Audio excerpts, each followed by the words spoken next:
Public news 9 కి స్వాగతం. నేను మీ అరుణ. 78వ స్వాతంత్ర దినోత్సవం సందర్భంగా ఇందిరాగాంధీ మున్సిపల్ స్టేడియంలో జరిగిన స్వాతంత్ర దినోత్సవ వేడుకల్లో ముఖ్యమంత్రి నారా చంద్రబాబు నాయుడు జాతీయ పతాకాన్ని ఆవిష్కరించి గౌరవ వందనం స్వీకరించారు. తాడేపల్లిలోని వైఎస్ఆర్సీపీ కేంద్ర కార్యాలయంలో 78వ స్వాతంత్ర దినోత్సవ వేడుకలను నిర్వహించారు. వైఎస్ఆర్సీపీ అధ్యక్షులు వైఎస్ జగన్ జాతీయ పతాకాన్ని ఆవిష్కరించారు. విశాఖ స్థానిక సంస్థల ఎమ్మెల్సీగా బొత్స ఏకగ్రీవం ఎన్నికయ్యారు. స్వతంత్ర అభ్యర్థిగా నామినేషన్ వేసిన తప్పి ఉపసంహరించుకున్నారు. ఎల్లుండి బొత్స పేరును అధికారికంగా రిటర్నింగ్ అధికారి ప్రకటించనున్నారు. విశాఖ స్టీల్ ప్లాంట్ ను దశల వారీగా అమ్మేయడానికి కేంద్ర ప్రభుత్వం కుట్ర చేస్తోంది అని ఈ నెల 22న ఉక్కు సీఎండీ ఆఫీసు ముట్టడిస్తామని, తర్వాత దేశవ్యాప్తంగా ఉద్యమిస్తామని విశాఖ స్టీల్ ప్లాంట్ పరిరక్షణ పోరాట కమిటీ సభ్యులు నిర్వహించిన సమావేశంలో పేర్కొన్నారు. ఎమ్మెల్సీ ఎన్నికల్లో పోటీ పెట్టట్లేదని నిన్న తెలుగుదేశం పార్టీ ప్రకటించింది. బాబు నైతిక విలువలకు కట్టుబడి పోటీ పెట్టట్లేదని హోంమంత్రి అనిత టీడీపీ అధ్యక్షులు డబ్బా కొడుతున్నారని, చంద్రబాబు అనైతికత గురించి కొత్తగా తెలుసుకోవాలా, తన రాజకీయ జీవితం అంతా అనైతికతతోనే పైకి వచ్చారని మాజీ మంత్రి అంబటి రాంబాబు అన్నారు.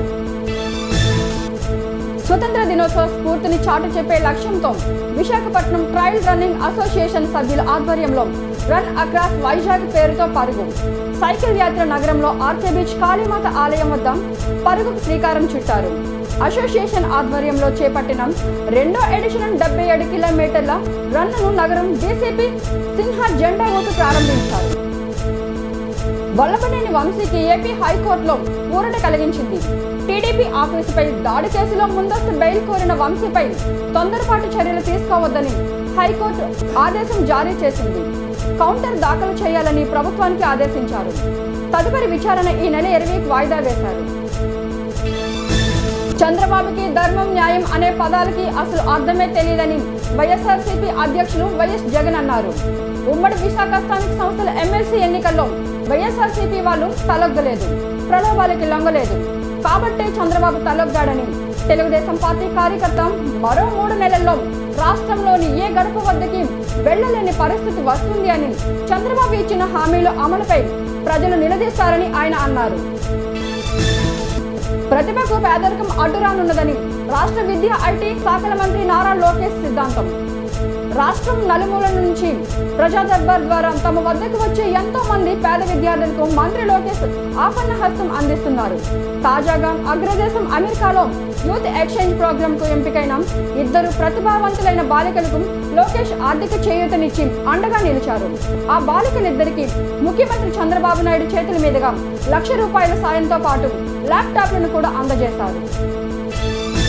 గరివిడి మండలం గదబవలస మరియు పెదాయితం వలస గ్రామంలో ప్రధానోపాధ్యాయులు బాబ్జీ రవికుమార్, ఉపాధ్యాయులు సత్యనారాయణ రమాదేవి ఆధ్వర్యంలో 78వ స్వాతంత్ర దినోత్సవ కార్యక్రమం జరిగింది.